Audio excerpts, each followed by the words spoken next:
Hi everyone, this is question 3 from the Chapter 6 review. So our goal here is we want to write an equation for the graph shown in blue. So one of the first things I would recommend is let's go ahead and identify the midline. So visually we might be able to identify it straight away and note that it is cutting directly across the horizontal axis. So we would note in this situation that our midline is situated at y is equal to 0. Another way that you could do this is you could note that the peak, because of the amplitude that we're working with, causes the graph to reach 4, and then the lowest point using the amplitude, we are at -4.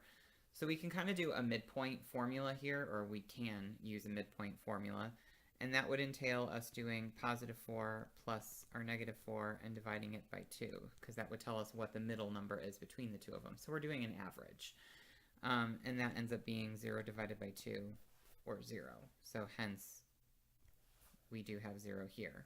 Again, you can visually pop it out just by looking at it. The next thing that we want to note is amplitude. So since we know that the midline is situated at 0, it looks like the highest that we peak, as was mentioned previously, is 4. So our amplitude is going to be 4. Again, please note that the amplitude cannot be negative because the amplitude is connected to the idea of a radius, and radii cannot be negative because they measure a distance. So the next thing that we want to look at is the idea of the period. Again, there are a couple ways that you can identify the period. Essentially what we can do is we can go from peak to peak, or basically we want to note how long does it take for me to draw this curve before I essentially come back to where I started and reset to draw the same image again. So in my situation, it looks like I started at -11 and I went to -1. So that means that I went 10 units through. So my period in this case is 10. So we want to write this equation though. So that means that I have to do a little bit more work with the idea of period, because knowing the period will help reveal what the horizontal stretch or compression is going to be.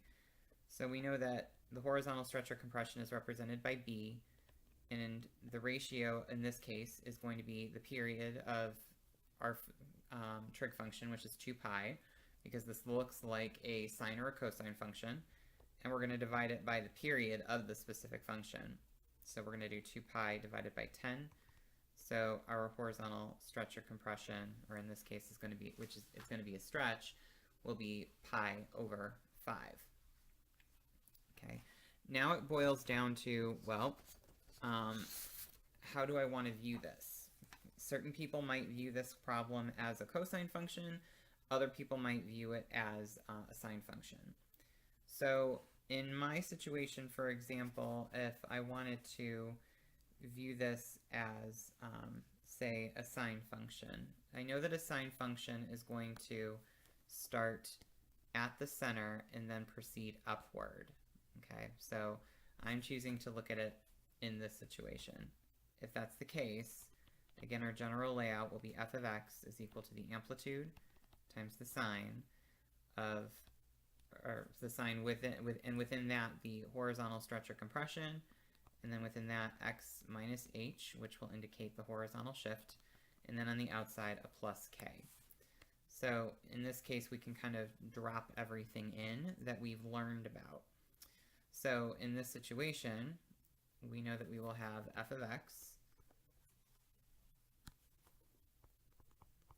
is equal to 4 times the sine of pi over 5.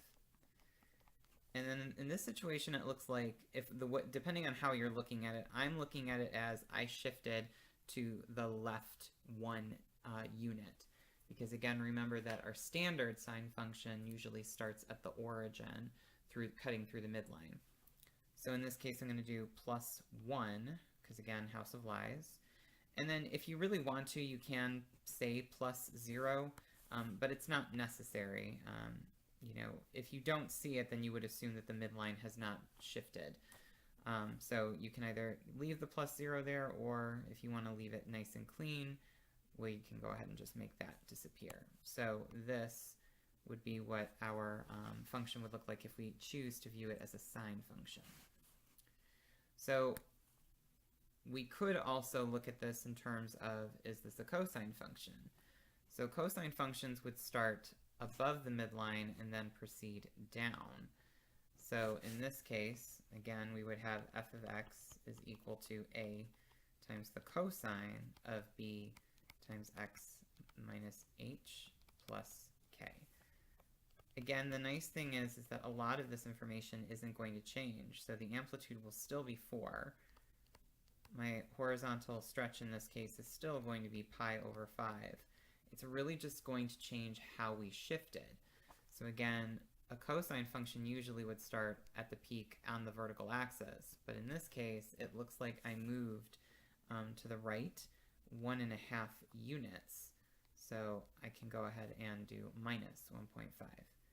And again, if you want, you could add the plus 0 here to indicate that there was no vertical shift, or that the midline is situated at y equals 0. But again, that's not necessary. So there you have it. If you have any questions, please feel free to reach out.